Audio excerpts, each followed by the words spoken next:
Hello and welcome to the BYU Family History Library webinar series. We're glad you could join us today. I'm Olive Esplint and I'll be your host for the webinar. If you have technical difficulties during the webinar, please use the chat box and I can address your concerns. You are welcome to use the chat box during the webinar for comments, insights, and questions. However, all questions will be addressed at the end of the presentation. Our next webinar is on July 9th with James Tanner. He will be giving a presentation entitled Resources for Learning How to Do Genealogical Research. If you would like access to a previous webinar, please visit our webinar index on our website or search on our YouTube channel. All of our webinars are recorded and uploaded by the following Monday for your convenience. We also post links to recordings and other updates on our Facebook and Twitter accounts. For today's webinar, we are pleased to hear from Maureen Brady, who will be talking about Scottish family history research in your own backyard. Before we begin, here is a little bit about our speaker. Maureen Brady is a former high school librarian and computer educator, has over 40 years experience with family history research. She has traced her Scottish roots back to the end of the 17th century and beyond. She has also pursued Chicago and the Midwest, the Trans-Allier U.S., Quebecois, Irish, and Swedish research.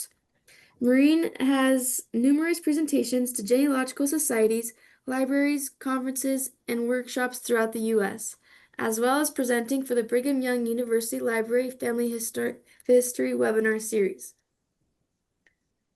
She is a member of the Genealogical Speakers Guild and a life member of the Aberdeen and Northeast Scotland Family History Society and the Ohio, Chicago, and McHenry County Genealogical Societies. Maureen is also active in the Kentucky, Middle Tennessee, and Lake County Genealogical Societies, the British Interest Group of Wisconsin and Illinois, and the Chicago Scottish Genealogical Society. If Maureen is ready, we will turn the time over to her. Okay, there, I think we're ready. So we're going to try to cover a lot in this 1 hour presentation. So I may be going a little too fast for you, but if you have the handout, which hopefully Olive will put in the chat, most of the detailed points that I'm making are in the handout, as well as the bibliography and URLs and so on. So the first question is Scottish family history research possible this side of the pond? That is, i.e. in the United States and Canada. And the answer is yes, conditionally. There was free education from the 17th century on, from the time of the Reformation, actually. And that included not only the boys, but the girls, because it was schools set up in the parish church. It is mostly a rural population in the time frame that most of us would be researching, meaning only 1 to 3 films from the Family History, Family Search Library to scan an entire parish register. It doesn't take a lot of images to go through the whole parish. Maiden names were recorded from birth to death, which is a big plus for Scotland. Scottish records have more detail than English birth, marriage, death records, particularly in the civil registration period after 1855. Family Search has free access to a comprehensive collection of Scottish records. And finally, the Scottish government has put up a website called Scotland's People, which has a vast collection of Scottish records, which we can use to do our research. But the other side of this is it's also sometimes difficult.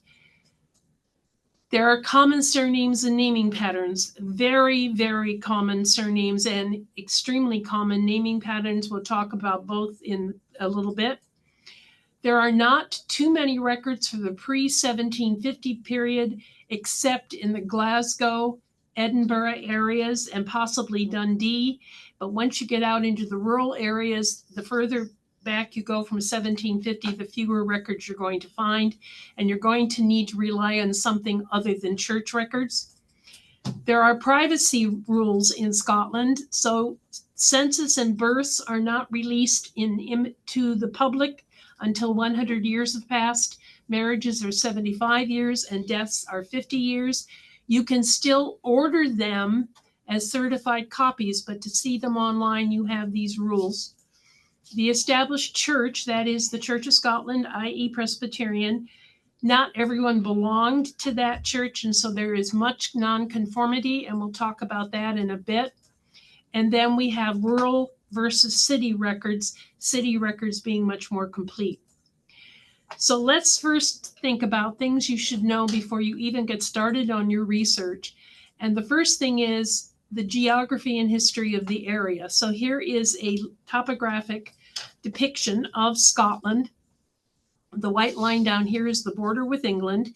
And you can clearly see where the Highlands are all the way up into here. Here are the Hebrides, Inner and Outer Hebride Islands. Shetlands are further north. This is the Orkneys.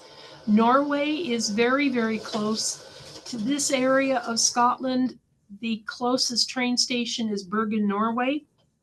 The Netherlands across the North Sea are very, very close here.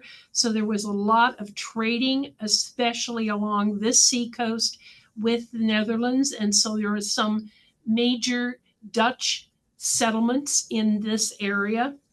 And then when we look to Ireland and Scotland, there is only a 20-mile passage between the farthest down here over to this portion of County Down. So it's very, very easy to get from Ireland to Scotland and back and forth. And particularly in the latter part of the 18th century into the 19th during the Industrial Revolution, and during the 20th century especially also, there was much movement from Ireland, the entire island of Ireland, especially up here to Glasgow, in this area with a lot of mines and industrial work for them to do.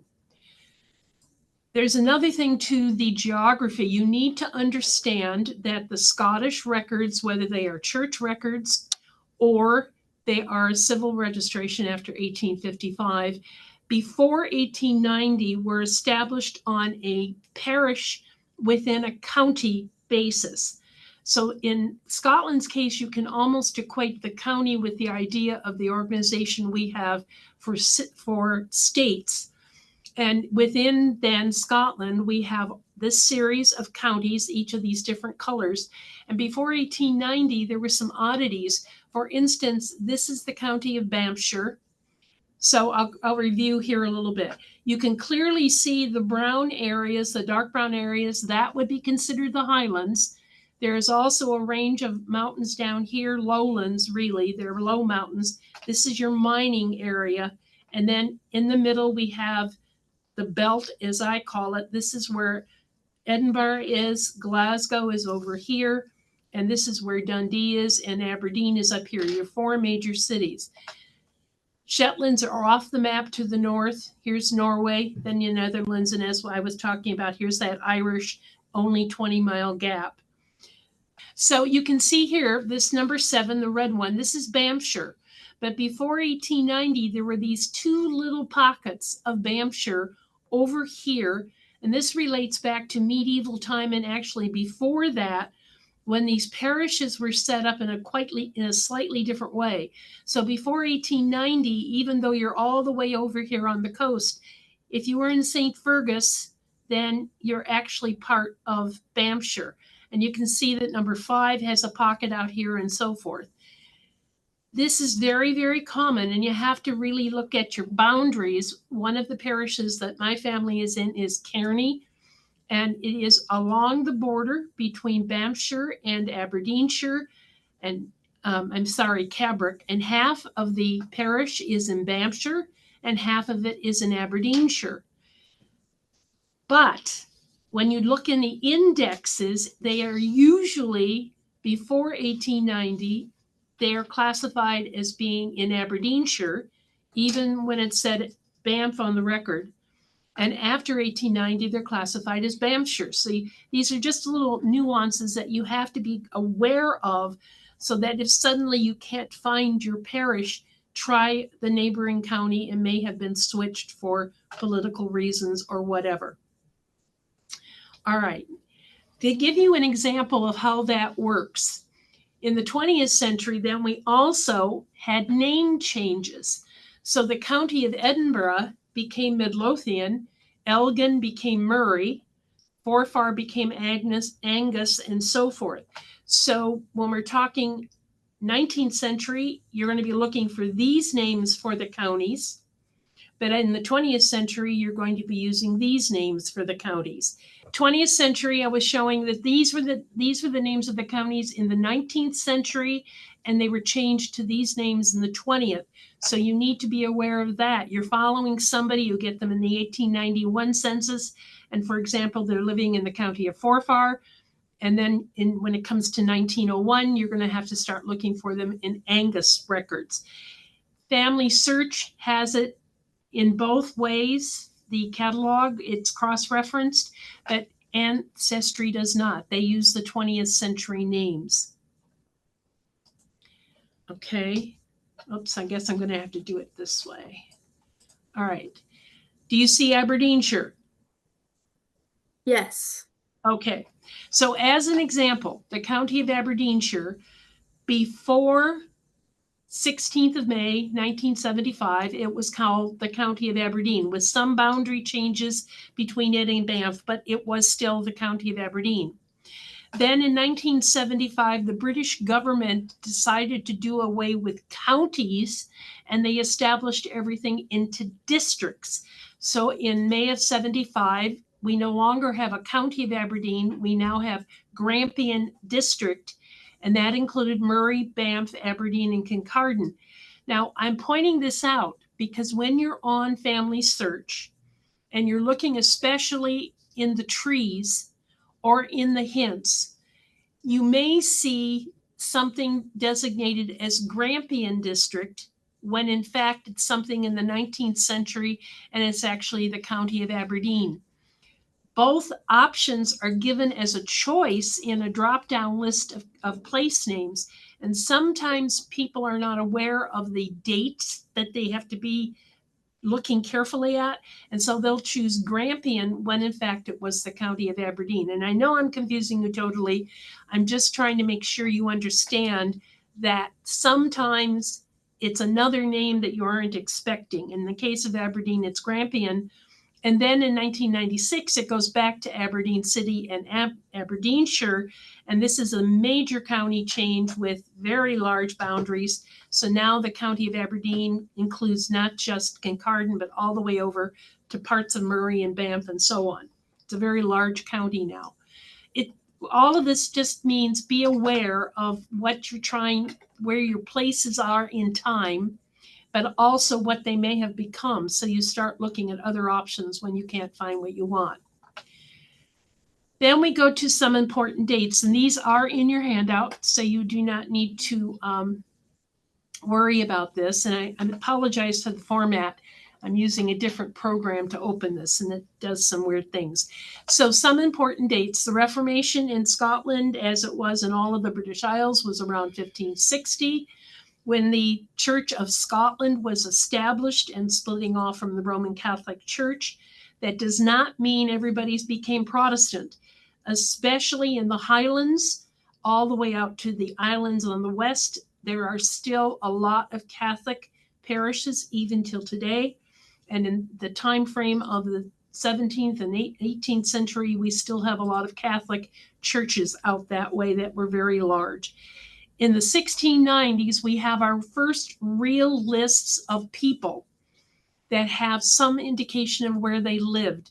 They were the hearth and poll tax lists generated at various times during the 1690s. Not all of them still exist, but many of them do. And those that are both on Family Search and Scotland's People. The hearth tax was the one that literally taxed every building because every house or little cottage had a hearth for heat and cooking. And so they meant every cottage, every living structure was listed, and it was head of household only, but at least you get an idea of how many people of a given surname lived in a given parish. Then after the end of the American Revolution in 1783, when the British government lost the opportunity to enforce a Stamp Act on the colonies in North America, they then turned it around and put that same Stamp Act onto their own countries, England, Scotland, Wales, and Ireland. And so in between 1783 and 1794, if you wanted to, for instance, register the baptism of your child, you had to pay a tax to do that. If you wanted to register a burial in the churchyard, you would have to pay a tax.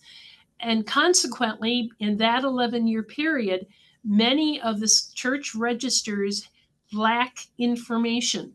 People were not willing to pay that tax to the British government, to the English government, to the king, and so they just simply didn't do it. The only thing you will find almost complete would be the marriages, because they had to establish the legitimacy of their children. And in order to do that, you had to register your marriage. So they had to pay that tax. But burials and baptisms very often were skipped. And so you're not going to find much in that 11-year period. Then beginning in 1785, the forfeiture of the lands in the Highlands that had been part of the Highland clan system, when the Jacobite army lost at the Battle of Culloden, the lands were forfeited to the king, and he granted them to all of his supporters. So they now had large swaths of land in the Highlands that they discovered it was easier and much more profitable to raise sheep than to have small farmsteads. And so they started and did clear out of the Highland areas, particularly Caithness, Sutherland, and Ross and Cromarty, the far northwest corner, that whole peninsula actually, of people, and introduced sheep. And it's called the Highland Clearances. And in the bibliography, I have a book that is The Line in the North, which explains this period quite clearly and in quite a bit of depth. 1841 was the first census that listed every name, every person in the household was listed. I will show you an example later so you can see exactly what is entitled in that one. 1843 was a major disruption, as they call it, within the Church of Scotland. And as much as 60% of the population left the Church of Scotland and created and went to the Free Church of Scotland. The free meaning free of government interference. The English Church was trying to impose its rules and forms onto the Church of Scotland. And the people said, no, you don't. And they went out and created a different church. And that was in 1843. For that reason, beginning in 1843, you may see a lot of families suddenly not in the Church of Scotland registers because they've left. And for 12 years, that is sometimes a big blank in the family when you can't find baptisms or marriages. The Church of Scotland's people has started now to add the Free Church of Scotland registers as coming from the north, working south. And you will now possibly be able to find those baptisms and marriages in the Free Church records, but you have to give it time. If you can't find it this week, try again next week or in 2 weeks or whatever. 1851 is the first census that lists everyone with the relationships to the head of household. I'll show you an example of that. And then in 1855, civil registration begins.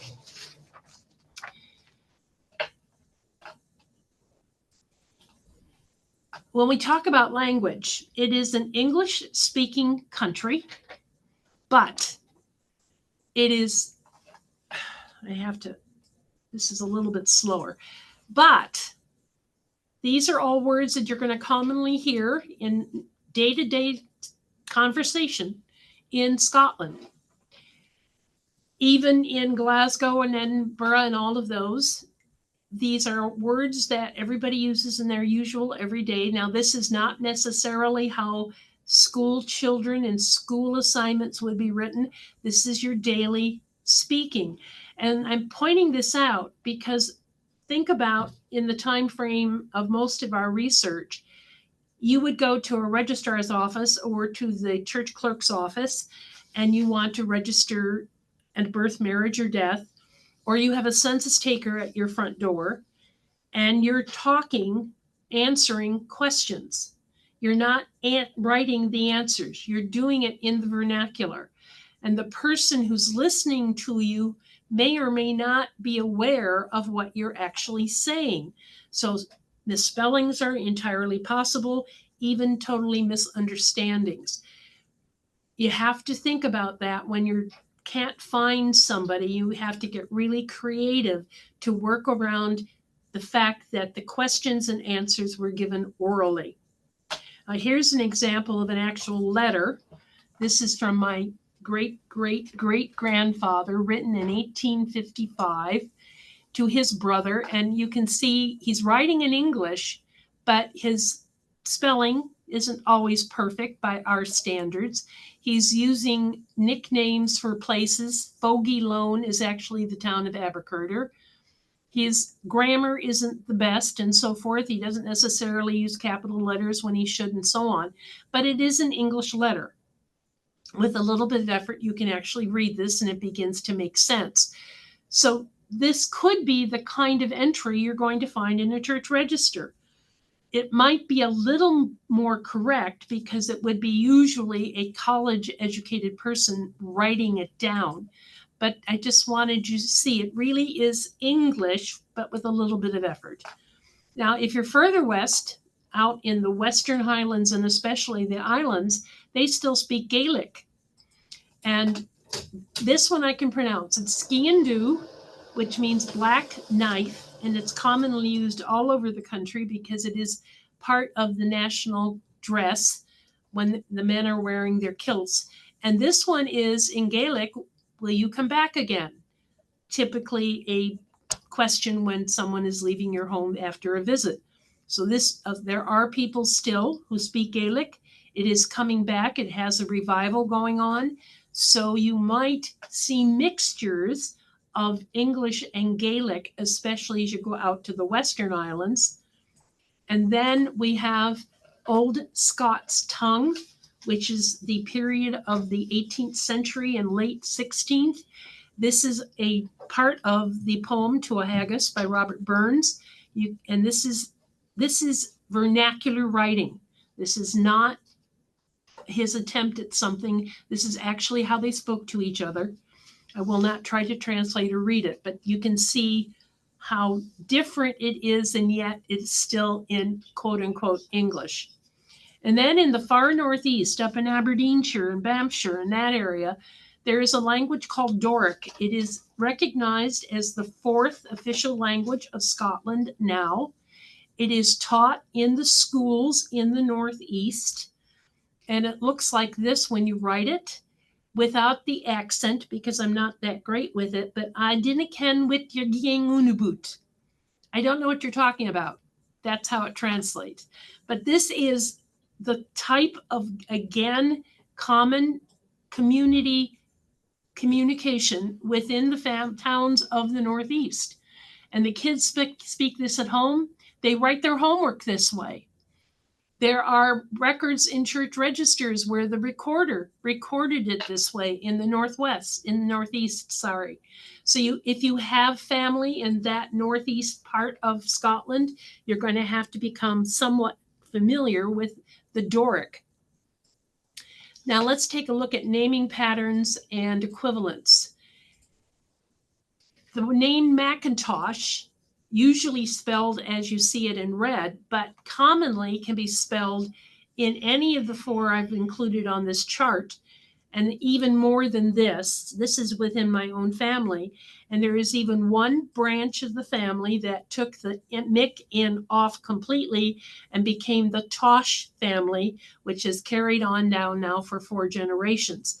So be aware of variance within your family, not just necessarily spelling, but just the form they choose to use when they themselves are writing their names. And then we look at this. And you have the name Carney, which is how it sounds, but it's spelled this way. In Gaelic and Pictish, the D is a silent letter. So you're just going to go car, no, but actually Carney when you pronounce it. So local pronunciations can strongly affect how things are spelled out. How do you find out if something is Scottish versus Irish versus English? Now, in your handout, there is a book called The Surnames of Scotland by George Black. It is a rather definitive look at all of the surnames of Scotland. And as an example, here's the surname Garmack.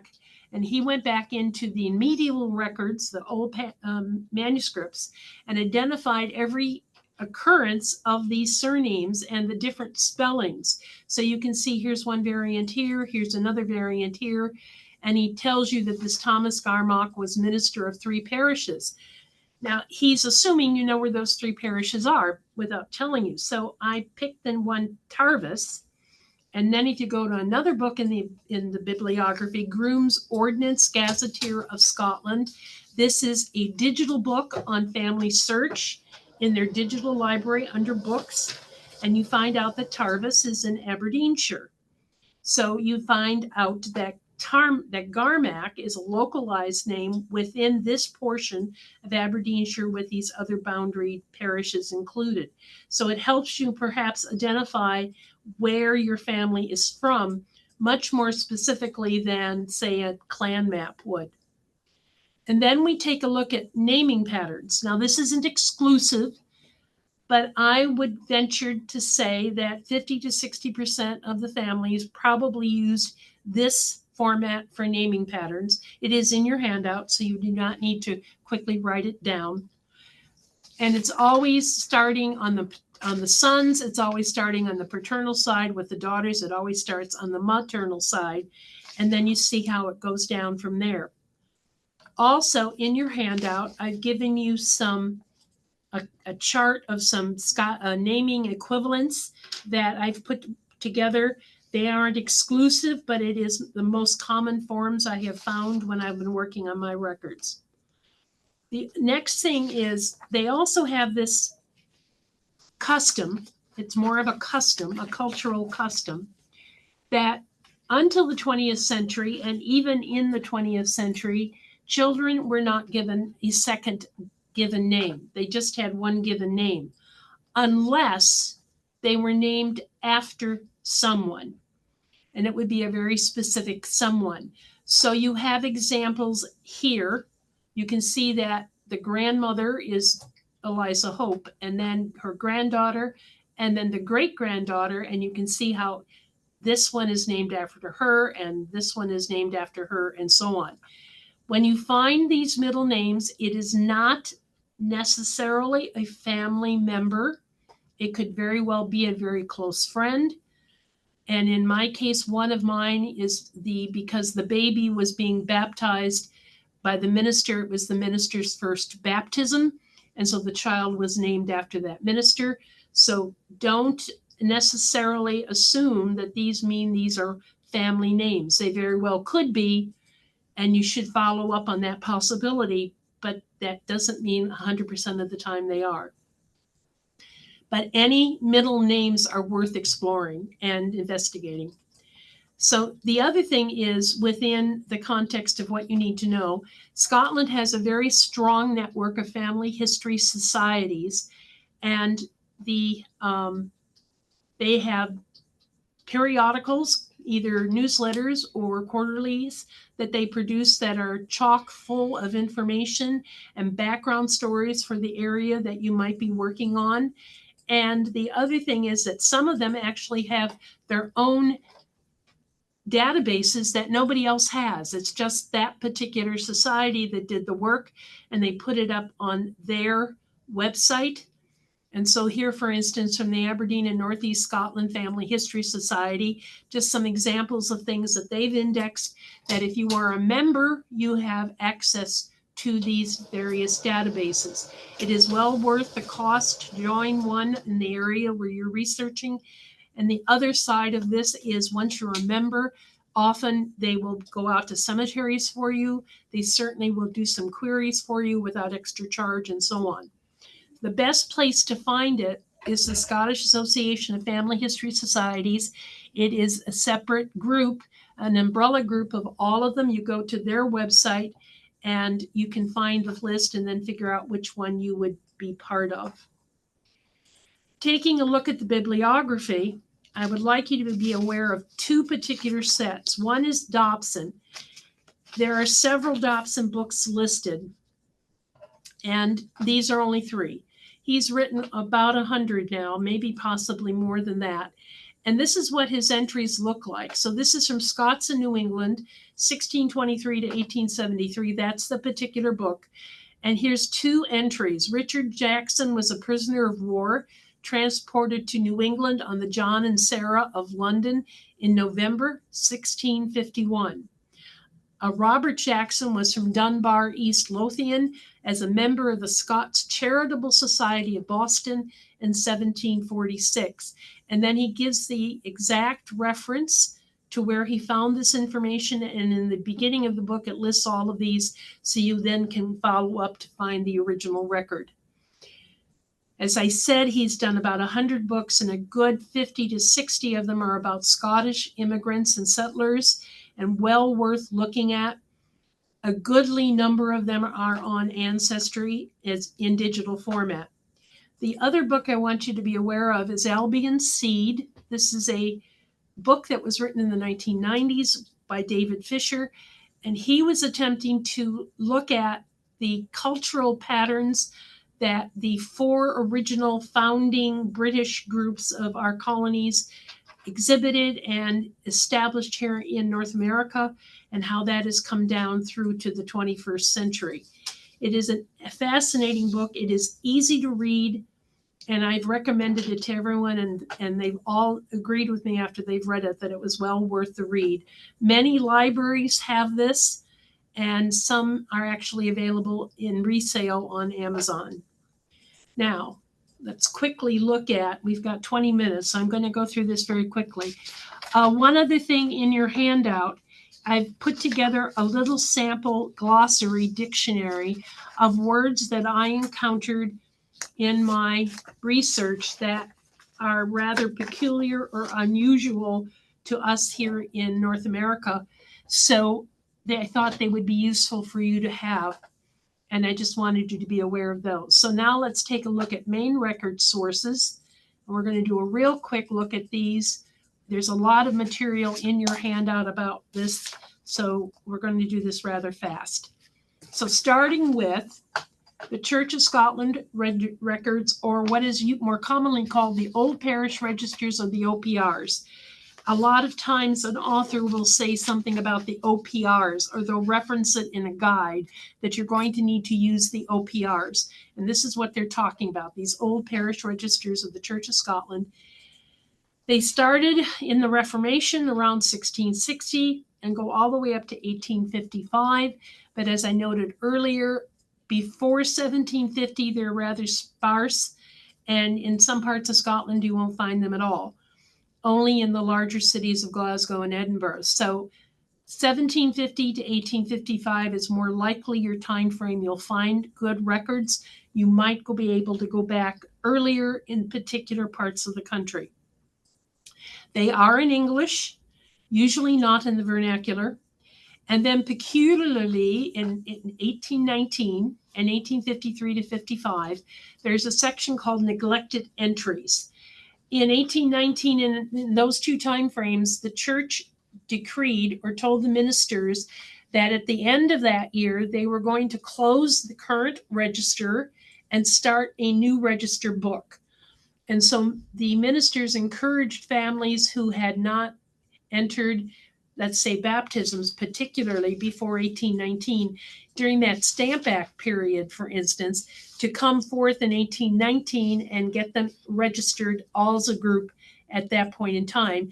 And then again, it occurred in 53, 55, just before civil registration. I'll show you an example of one from this period later on. Very few scarce death entries. There's hardly any. They're hit and miss. Maybe sometimes one particular clerk kept copies, kept a record. Some others did not. Sometimes you'll see them for a few years and then there'll be a 20-year gap. So you probably won't find them in the church registers, but you may. And so it's always worth looking. Again, there's no standard format. There is just at the discretion of the recorder how much ink he wanted to use and how much he wanted to write. So from church to church, you may or may not see differences. And as you go out into the rural areas, they tend to be very short, especially for marriages. So quick examples. This is a birth register from 1743 in the parish of Lochleaf, Forfart. Today that would be Angus. And it's within this box. And Mr. Alexander Ross, schoolmaster, and so forth, his daughter. And then it says she's named Jean. It gives her birth date, her baptism date, and that's it. It doesn't tell you the mother at this early stage. Only as you get into the 19th century do the mother's names start to appear in the baptismal registers.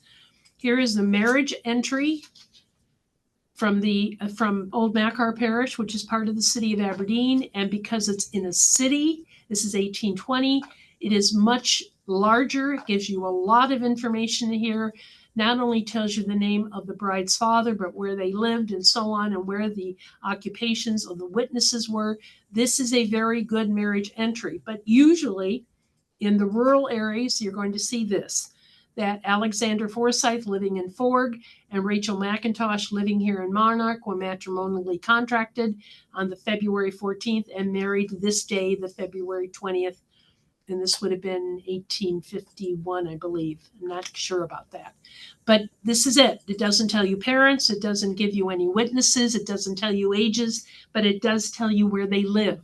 So at least you have some starting points. This is an example of those neglected entries that I talked about earlier.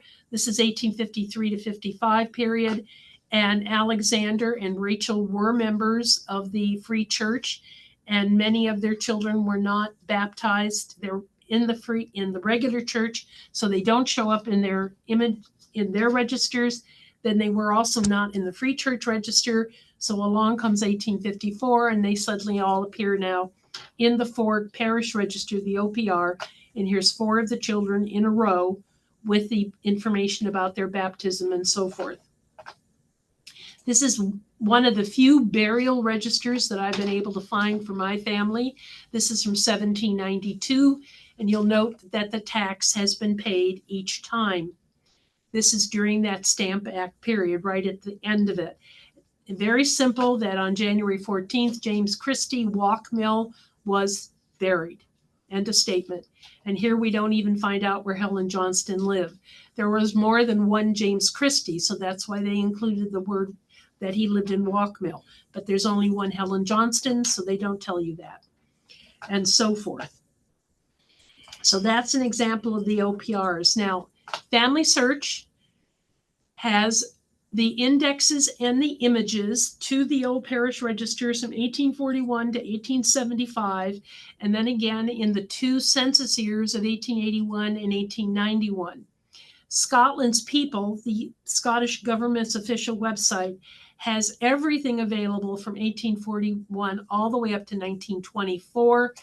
They are free indexes, but you have to pay for the images as you find them. Family Search are free. So my recommendation is if it's in this period of time, do your search and location on Family Search and get your free image. If it's outside of that, then you're going to need to use Scotland's People. Ancestry has indexes, but indexes only. Now let's take a look at the census. I'm showing you the exact dates of the census. And again, this is in your handout. Oh, I didn't. I'm sorry, I didn't do that. I apologize. So the importance of these dates are that you are enumerated, that is listed in a household, where you slept the night of June 7th, of April 8th, of March 31st, of June 1st, not where you were living, not where your actual home was.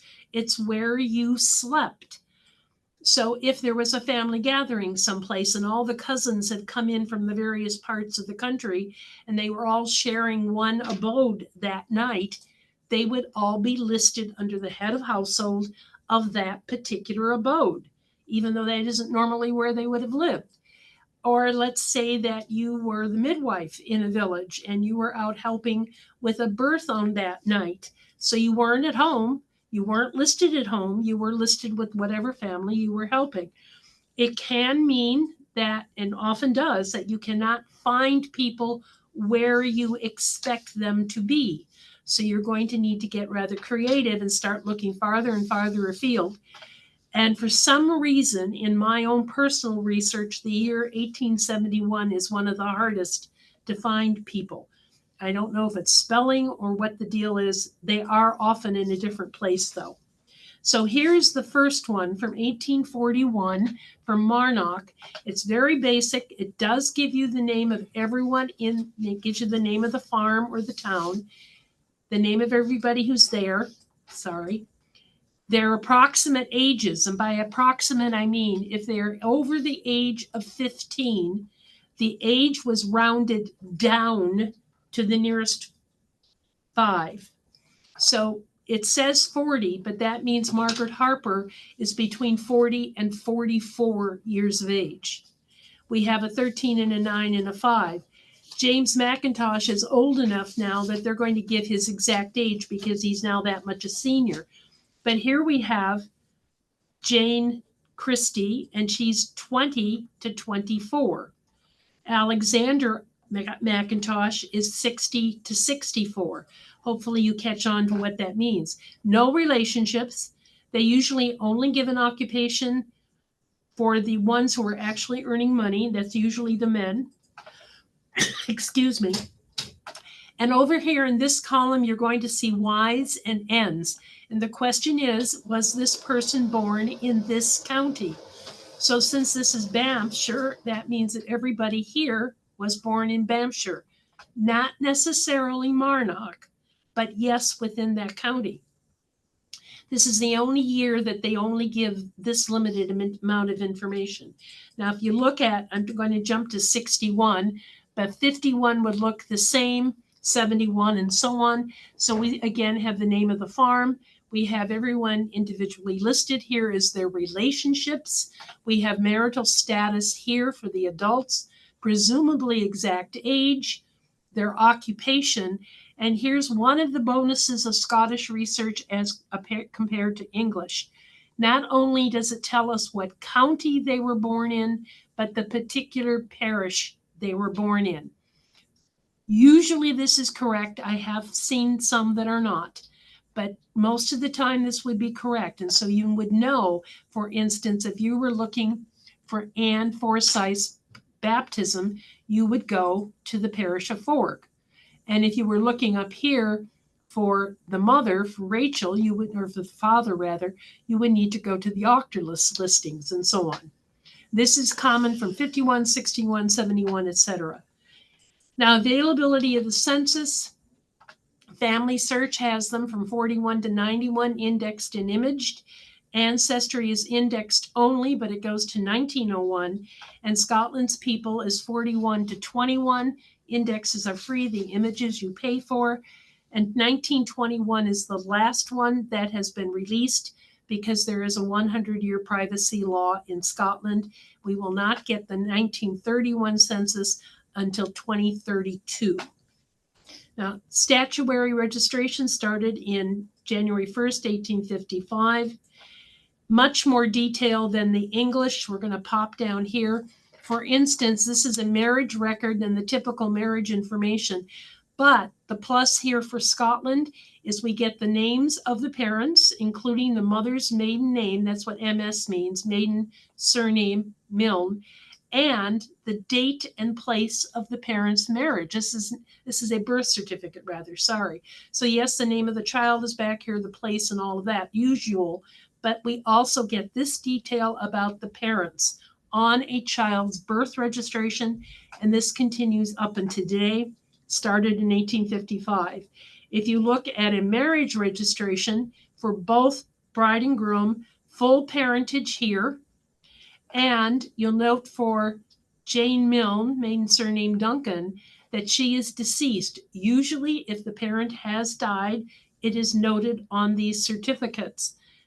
There is room for error, and I have found some that are incorrect, but for, I'd say 95+%, these are always accurate. When it says deceased, that person is deceased. If I keep going here, this is an example of a death registration. And, here's the deceased, the usual things where he died and so forth. His parents, including her maiden surname, and you notice we would assume for a 65-year-old that his parents were deceased, cause of death, and so on. Always pay attention to the informant because you will see here that it is his son, and here is his son's address, and this is from 1880. So that is a good place to go look for Harry in the 1881 census. But the other plus here is all of the people that James Robertson, all of the women he's been married to, are listed in the order of the marriages. So first he was married to Mary Wilson, and then Jane Raffin, and then Helen Chalmers. And so I only knew about Jane Raffin when I found this death certificate, and I had to go see. I found Helen Chalmers, his marriage to Helen, but his marriage to Mary has still not been found after 40 years of looking for it. So I'm not at all sure where it is. But this is a typical death registration even today. There's a bonus year, as I call it, 1855. The first year they did it, they tried to record everything. So it's 2 full pages. This is one entry all the way across. And if you take a look down here where the green box is, here's the blow up of it. Not only do we have the name of the father, his occupation, his age, and where he was born, the parish of his birth. Same thing for the mother. But it also tells us married in 1838 in Boinde. And at this point in time, with the birth of this child, there are 2 boys living and 4 girls living. So those tell you there are 5 other births that you need to go find, 2 boys, 2 girls. Start hitting the censuses to try to get the names. In addition, in the 1855, we not only get that typical stuff, here's a death certificate for an Alexander Stephen. And you notice here, this is actually his father. But over here, this is Margaret Shand. And Margaret has 3 children living at the time of her death.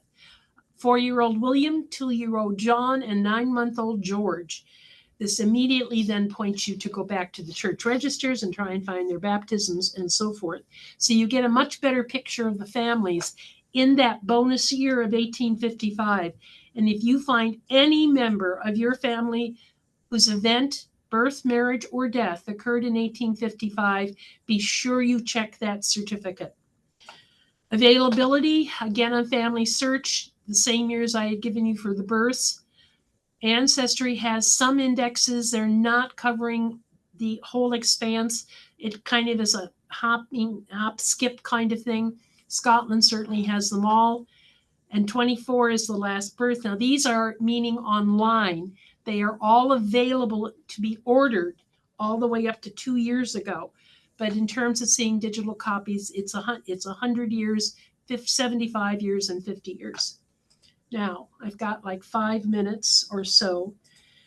On Family Search, you can go to Family Search. I call this the other sources, and go to the wiki, which is under the search function, Research Wiki, and use Scotland as your search parameter. And you'll get a whole lot of background information, but you're also going to get this blue tab, Scotland Online Genealogy Records. And when you click on there, you get a master list of all of the databases at not only Family Search, but at the partner sites, Ancestry, Fold3, Find My Past, My Heritage, etc. And it'll tell you at each one what website they're on. If you see a $sign, that means it's a subscription site. But if you are using this at a family search center, not an affiliate, but in a family search center, then you will be able to access all of these databases for free. The second thing is the catalog. Be sure you check the catalog for your given parish, as well as for the county and country. But you would go up here, and I'm going to enter the name Fordyce, I'm sorry. And here's Fordyce, and it not only shows me the church records, the parish registers for Fordyce, that's the OPRs, but here's the free church records now from 1843 to 1857. Those are now available. The census returns are available. and the Portsoy Cemetery, which is actually a book. But all of these are digitized microfilms or digital records direct. So it's not just the OPRs available at Family Search. They have a lot of other information on various Scottish records. Evaluation records are there. Those hearth lists I talked about earlier, they're included, but that's by county, not by parish, and so on. That's why I'm saying check county and country as well. And then another thing is to use keywords. And in your handout, I gave you two specific groups to look for. One is the Church of Scotland ministers. And so if you do keywords in Scotland ministers, you'll come up with several references, both college graduate lists of ministers, and there's several biographical books that include every Church of Scotland minister, and there's separate books for the Free Church ministers from the beginning of the church in the 1660s all the way up into the 1930s and 40s. And they give short little biographies of who parents were, where they were born, what college they went to, who they married, where their kids are, who their children are, perhaps who their children married, if any of their children became ministers, and all of the parishes they served at. They're wonderful references if you come across someone who was a minister in your family. And then the other one I referenced is university graduate lists. There's a lot of those lists, especially for the 1700s and the 1800s, of all of the Scottish universities that were established at that point. And it gives little biographical entries for each graduate, most often telling you the name of the father and the parish they were born from, and then, of course, the degree they would have received in the year. Ancestry is another possible place to go. And when you do that, you're going to go to all collections on the home page. And then, just scroll a little bit. When it goes to the all collection search, you need to scroll, because what you want to do is get to the very, very bottom of that page. And then you choose Scotland, you choose Europe rather, and then you choose Scotland. And then you get a list of all, sorry about that. You get a list of all of the databases that Ancestry has for the Scottish records. Now, remember, these are the databases.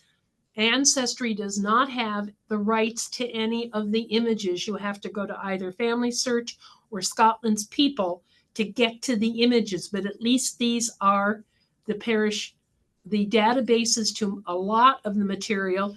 You can even see some other things here, which there was a project for inscriptions. There's another one here for gravestone photographs, and so on. There's also some military records on here. Now, these would lead you to the images here because there is a partnership with Find My Past, but you would need to be at its center to get access to those. So you would go to the home page, go to all collections, scroll down, choose Europe and then Scotland, and then you'll get to this page. And you were able to start looking into individual databases. Another thing you can do on Ancestry is go to the card catalog and then use keywords. And there's one particular one that you might be interested in for 20th century or late 19th century, and that's the UK outward passenger lists. And you go to the keyword and do UK outward, and it comes up. And this isn't just people leaving the British Isles for North America. It includes any part of what today would be the British Commonwealth. So a lot of Australian and New Zealand records are on there as well. You can also enter this. I'm sorry, I was going to show you an example. This is what it looks like for 1913 with my grandmother and her sons coming to the United States to meet her husband. Here's Scotland's People. These are all the variants, and they're adding constantly to the type of records that they're putting up on their website. There's always a charge to see the image, but never to see the index. And here's an example of a Kirk Session book. Kirk Session was the governing body of the Presbyterian Church, of the Church of Scotland, and they covered all sorts of things in their minutes. They would meet about all sorts of things because they were also considered to be a civil government body. So they discuss roads and they discuss bridges and they discuss whether there's windows to be put into the church, and all the poor lists are in here. But they also discuss, if you notice here, John Taylor, formerly in Smallboyne and now in Glenforky, as having acknowledged his complicity and guilty of adultery with Margaret Beatty. And then it goes on with their punishment and so on. So you get all of the details of illegitimate births in these Kirk Session records before 1855. This is an example of a valuation roll. It is only going to be head of household, or actually the actual tenant or owner, but you do get an idea of who the neighbors are. So if you're having a hard time trying to find Alexander Forsythe in the census, try finding John Hull or maybe perhaps William Cowie, and that might get you to the right page. At least it tells you who their landlord is in the cases of these valuation rolls. And then there's another column over here which tells you the tax they paid. Find My Past, which is available at the centers. They have military records for the British Army. This is an 1817 discharge record for my great-great-great-grandfather, who had served in the Gordon Highlanders during the Crimean War, not the Crimean, excuse me, Napoleonic era. And it gives me all kinds of details here: age, place of birth, his description, where he served, he was wounded, and so forth. You can also get newspapers at Find My Past, British newspapers, which they aren't just birth, marriage, death. Here we have someone in my family who was actually an auctioneer, and I guess the ad is there, and so now I know a little bit more about his actual occupation.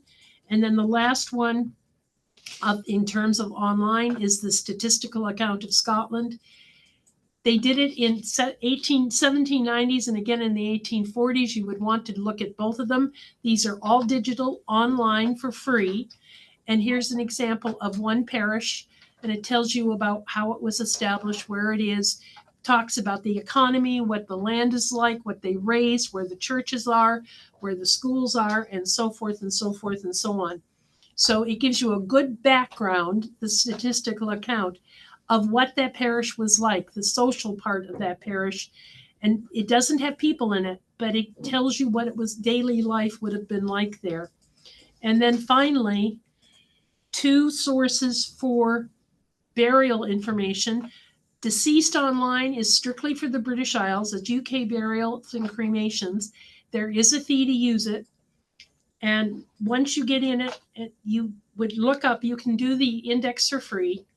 And so here's Thomas Milne, who died in 1881, and I have the death date from his death certificate. So his death was actually the 13th.